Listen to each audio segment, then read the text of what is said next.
And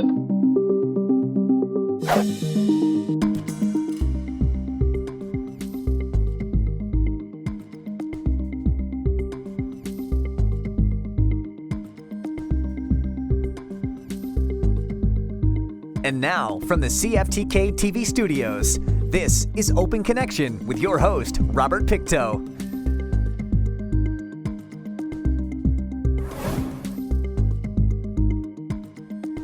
Welcome to Open Connection, I'm your host, Robert Pictou. Our show today comes to you from the unceded and traditional territory of the Tsimshian people. Occupational therapy is a type of healthcare that helps solve the problems that interfere with a person's ability to do things that are important to them. Everyday things like getting dressed and going to school. On today's Open Connection, we bring you a special two-part episode featuring Christmas in 1990. The idea came about when a teacher and an occupational therapist put their heads together and decided that pairing up a child with a reading partner from the extended care unit at the Kitimat General Hospital could have significant benefits. From my point of view, the residents on extended care, we've talked about doing things for other people, doing things for the community, and they didn't have much chance being on an extended care unit to give of themselves, and so this was one way that they could do that. And from another point of view, because there aren't a lot of elderly people in the community, a lot of the children don't have grandparents and older people that they can relate to, and they also have not dealt very much with handicapped people. So we thought it would be good from both sides. So every second Monday afternoon, the reading partners arrive at Roy Wilcox School to be greeted by the students they've been paired off with. We take about an hour to get everyone loaded and down here, and to get everyone back loaded and back to the hospital is about an hour, and we're here for about half an hour, so, yes. But I think it's worth it. The hospital has tried various types of therapy with residents of extended care, but not all have been successful. But the interaction with the children has been. This is one of two programs that we have, I've specifically got for that reason. The other one is visiting pets that we have at the hospital for people who aren't able to interact, like with discussion groups and that sort of thing. And this is in some ways similar, because we have people, not particularly here today, but at other times, that don't usually respond and are sometimes sleepy and look uninterested. But when they're with the kids and the kids are reading, they don't take their eyes off them. The program just started in the fall, but attachments that may develop into something quite special are already forming. Something that's happening already, which I was hoping would happen, we haven't promoted, is having the kids do other things with the residents. You mean they might visit? Yeah, they have, and we haven't promoted that, but they're starting to do that on their own, like ask their parents when they can go up and see their partner. Oh, isn't that nice? Yeah, and the kids have been up a couple times. They were up on Halloween, and then they're going up next week to do, they've done a Christmas play and got it all ready to go, and they're going up then too. So, yes, they told us it's the littlest Christmas tree they're going to perform. Yeah, everybody's quite excited about that. The participating students are in a class that's split between grades 3s and 4s under the direction of teacher Pat Mooland. Only the grade 4s have a reading partner, but on this day the whole class is enjoying the company of the visitors. They're having a cookie exchange, and a lot of work has gone into the preparation of the various types of doughs, and the expertise of the older people is a big help in the whole procedure. She knows how to make these. Oh, Mrs. Belmont knows how to bake? Her name's Catherine. Catherine? Okay. Telling the kids how to make these gingerbread men? No, I just wanted telling how to roll them out. I used to make them for my little boys when they were little. Kids always love these gingerbread men for some reason, don't they? What do you like about making them? They're good. They're good to eat. Fun to eat. We made them in grade 1 before. Okay. Grandy, is that good, Catherine?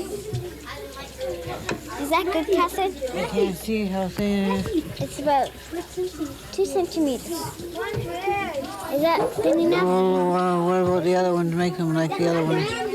Okay, it's good. It's good, Brandy. Don't touch it. Finished, okay. And with dough this sticky, you can bet the results are going to be delicious. Too soft.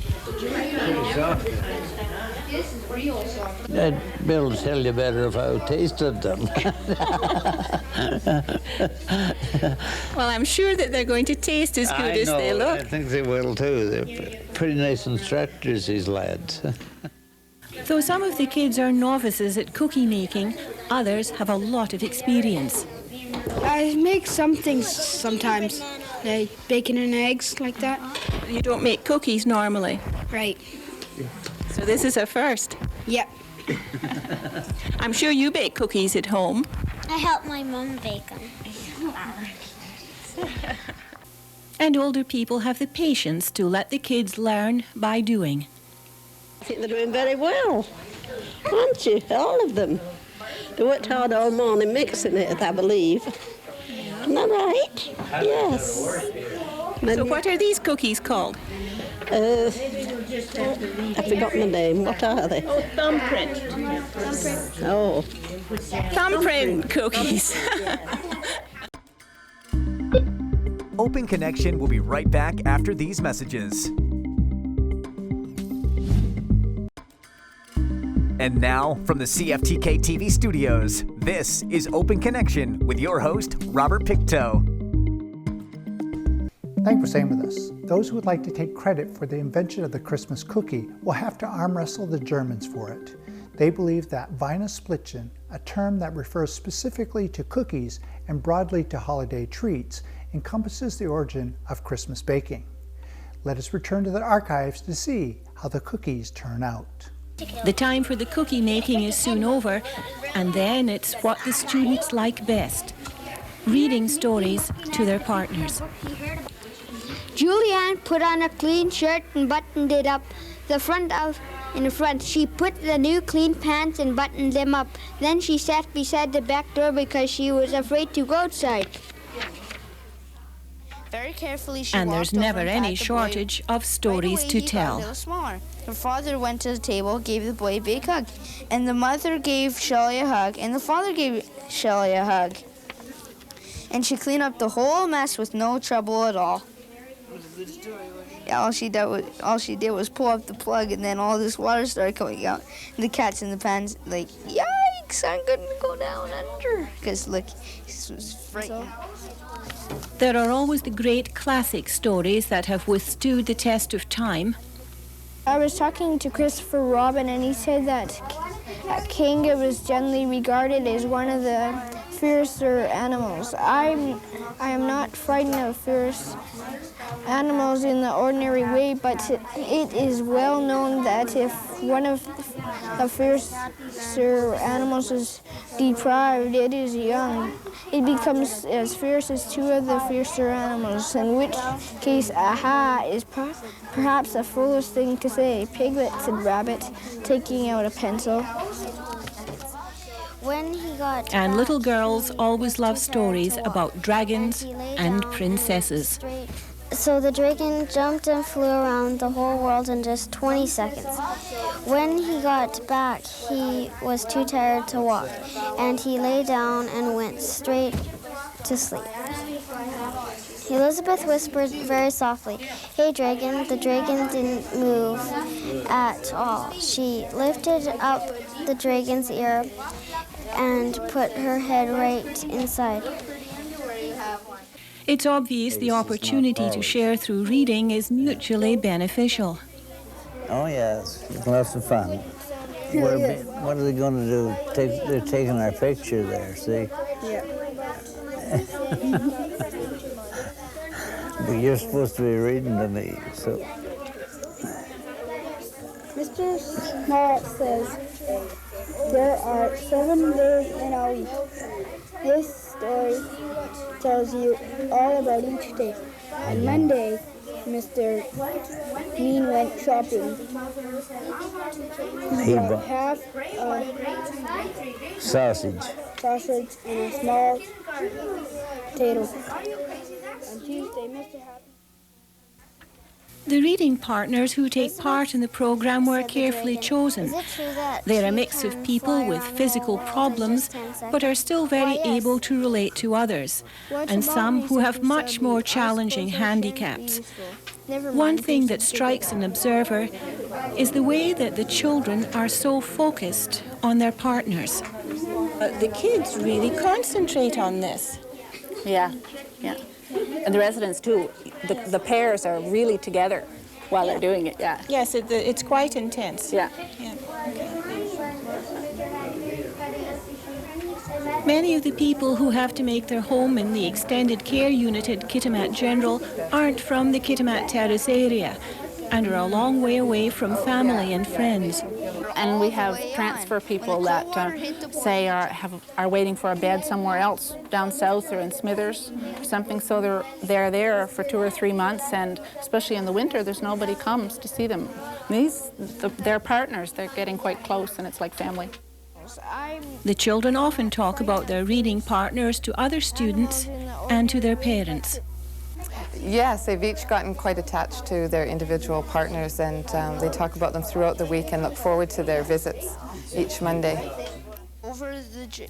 Many of the families who come to Kitimat to make their homes have left grandparents and older relatives all over Canada and other parts of the world. So there's another bonus to the Reading Partner Project.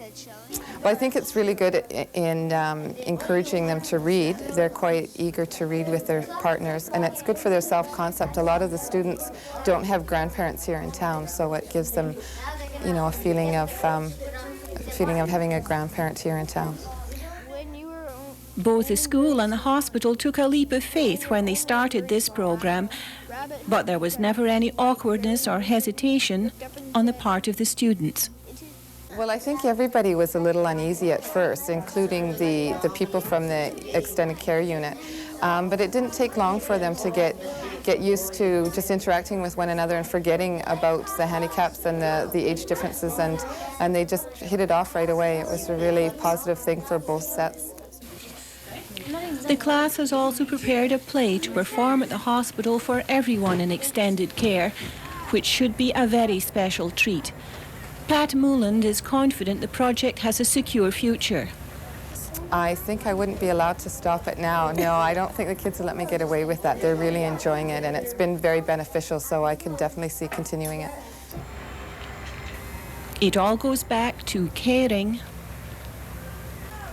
and sharing.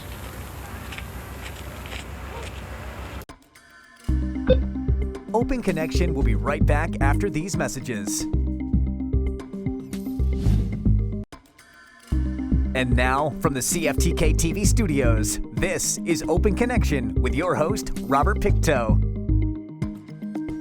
Welcome back to Open Connection. Originally formed as an auxiliary to the Elks of Canada in 1914, known as the Royal Purple of Canada, the organization established its independent existence in 2014. Let us return to the archives to witness how the Smithers chapter helps the community. As part of their Christmas festivities, the Smithers Elks and Royal Purple treat the community's senior citizens to dinner. Marie Thistle says this tradition now goes back some 25 years in Smithers, and it's one event, she says, where there's no problem finding volunteers. Well, I think with many of the Royal Purple and the Elks members, this has become part of their Christmas tradition. We have no problem with volunteer workers when it comes to the seniors' dinner. Many people that are unable to attend regular sessions during the year make sure that they have time to work on this particular project. It's just something beautiful about it, and it's so much fun, and we just have a really good time with it. Good evening, ladies and gentlemen. On behalf of the Elks and the ladies of the Royal Purple, I'd like to welcome you all to the annual Seniors Christmas Dinner.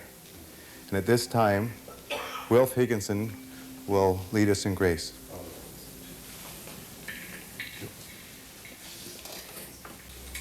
Well, before I say the grace, I've got a little thing here I would like to read. And it's called Beatitudes for Friends of the Aged.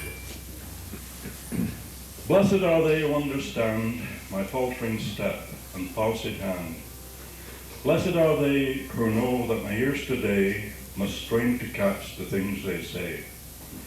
Blessed are they who seem to know that my eyes are... We begin in early November to plan it, and a committee is struck.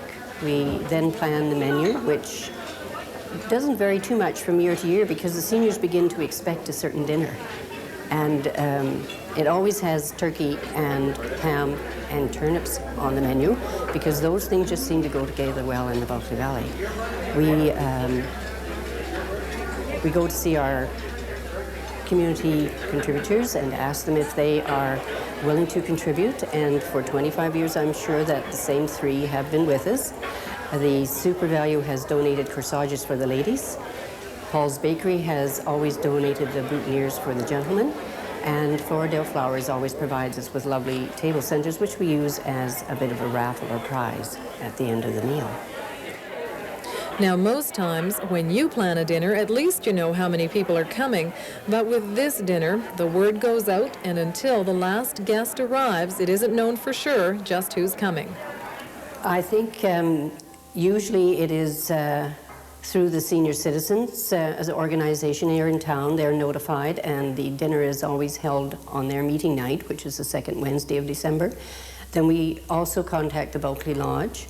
It's in the newspaper and on TV and radio, and the people are welcome to come from all over the valley. The only thing they have to do is get in touch if they would like a ride. So you do, if people are unable to get here under their own steam, you'll go and get them? That's correct. The Elks provide a transportation service here to the hall and back home again. And if they can't come at all, you'll even take them dinner? That's correct. What about the division of labor? It's the Elks and the Ladies of the Royal Purple. Who does what? The Elks primarily provide the muscle to set up the tables. They carve the turkey, they do the transportation, and they also provide wine with the dinner, and that is served usually by the brother Elks. Then the ladies prepare and serve the meal and clean up after, and the Elks have a key role in the fact that they pay the bills. It's obvious from viewing the faces at this dinner that this occasion, sponsored by the Elks and the Royal Purple, provides more than just a good meal. It's a chance to get out and socialize, to see people only seen once a year, to catch up and recount old stories. And what better time than Christmas for that? Open Connection will be right back after these messages. And now, from the CFTK-TV studios, this is Open Connection with your host, Robert Pictou. An orphan girl and her friends try to save Christmas by returning a stolen orb to the North Pole. But Santa's magic is too weak, and the orphans must rely on a dragon to pull Santa's sleigh and save the day. In this final segment of Open Connection, students of the Kitmasham Primary School perform the play, The Christmas Dragon.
Shake hands, Dragon.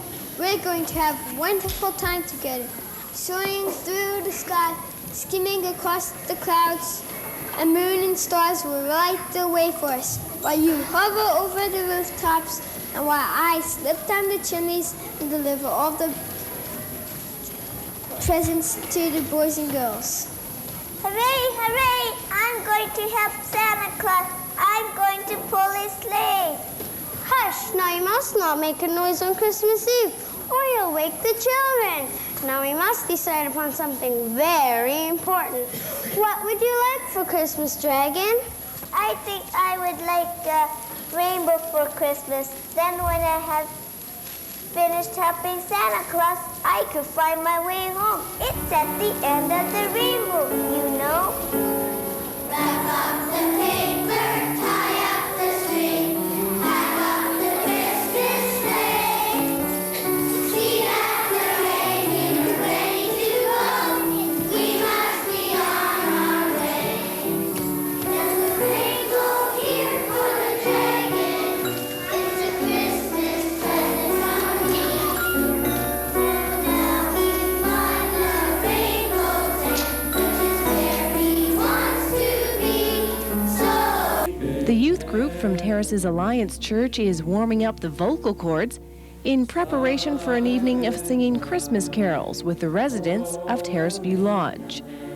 These teenagers aren't trying to impress anyone with their singing. Instead, they're taking the time this Christmas to share some of their youth, enthusiasm, and Christmas spirit with some Terrace senior citizens. It's all being done in the spirit of giving something of yourself to make life a little more pleasant for someone else. And in order to do that, this youth group is preparing for their visit by doing more than practicing their singing. They're also talking about some of the fears they have about old people. What kind of fears do you have of working with someone who maybe can't see you very well or they can't hear you? What do you expect when you come up to see the residents at Terrace View? Donna Orr helps with the activities at Terrace View Lodge, and she's coming to talk to the youth group to talk about the teens' feelings about the upcoming visit and what they can expect from some of the residents. Most of the people at Terrace View I've come to know and love, they love to be touched and hugged, and that's most important to them. If you think about it, people who go into a nursing home situation, it's usually just one of them left. They've been married before. Their spouse has passed away probably maybe 10, 20, 30 years ago. And now they're left. They've been stripped away with most of their belongings. They don't have any material wealth. You know, they might have money put aside, but their room is small. They only bring a suitcase with them, a few pictures from their past, and that's all they have left. And so it's really important that we as Christian young people and as the Christian community can come in and relate to them and bring them love, because that's what they're really lacking now. They've been stripped away with all their material wealth, and at the end of life, the things that are important are inside. I was talking today in one of my prayer groups, and it was really special how they told me that the things that are important to them now are love and peace and joy and their family and their friends and someone taking the time with them. Those are the things that are important now. Thank you for joining us for this episode of Open Connection. The greatest distance in the existence of man is not from here to there, but the connection from mind and heart. If we can conquer that distance, we can soar like an eagle and realize our immensity within. I'm Robert Pictou.